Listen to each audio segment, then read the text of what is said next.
ตกเที่ยงตกบ่ายมาคือสิบ่วิดเมนูแซ่บๆเผ็ดๆนั่นก็คือข้าวปุ้นซ่าวแล้วเนาะพี่น้องผู้ใดเป็นแน่ว้าวแล้วก็ไปหารอเก็บผักมาจนเต็มกระตาเดี๋ยวบัดนี้คนเด็กน้อยไปหากินข้าวปุ้นซ่าวมื้อนี้ก็สิมาซ่าวอยู่ร้านยายแมมคือเก่า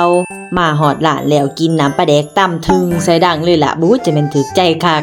พักมื้อนี้ก็หลายแท้หลายว่าได้ไปหารอเก็บเอาน้ำหัวน้ำสวนมาเนาะก็เลยสิบ่ได้ซื้อผักสั่นล่ะสั่งข้าวปุ้นมา10 บาทผักสวนหนึงก็ว่ากันไป กินข้าวปุ้นซ่าวนี่ต้องพักหลายๆเนาะพี่น้องคันพักบ่หลายมันสิกินบ่แซ่บเด้ปรุงก็ต้องปรุงเผ็ดๆแหน่สะบัดหนึงนัวๆบุ้ยเข้ากันดีคักมาเด้อบัดนี้พี่น้องมากินข้าวปุ้นนำกันคนไปคนมาเกือบเป็นผงข้าวตาอุ้ยคันผงข้าวตานี่แซ่บบักคักนะสเต็ปเก่าสเต็ปเดิมของหลานยายแมมก็คือเส้นเหนียวนุ่มยาวบ่มีขาดเลยล่ะส่วนน้ำปลาแดกก็ยืนหนึงคือเก่าหอมนัวบ่เหม็นบ่คาวผักบักย่อมมื้อนี้ก็งามมันพร้อมได้นี่สงสัยมันถึกน้ำฝนใหม่บ่จักแซ่บแห้ง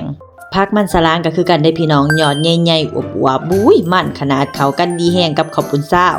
ทำใจแน่เด้อคันมากินข้าวปุ้นกับขี้เต๋อนี่ต้องได้รูปได้คีบอย่าเพิ่งรำคาญกันเด้อเจเอ้ย นี่ขนาดว่าหิวบักคักเด้นี่สั่งเอา10 บาทก็ยังพากันกินบ่เบิดคือเก่ามาหอนเฮือนบัดนี้มาตามเอาแกงเห็ดปวกข้าวแกงเห็ดปวกขากันเลยได้กินแกงเห็ดปวกอีกมื้อนี้บัดจะเป็นหมานคักเด้มาเด้อพี่น้องมากินแกงเห็ดปวกออกใหม่นำกันแซ่บขนาด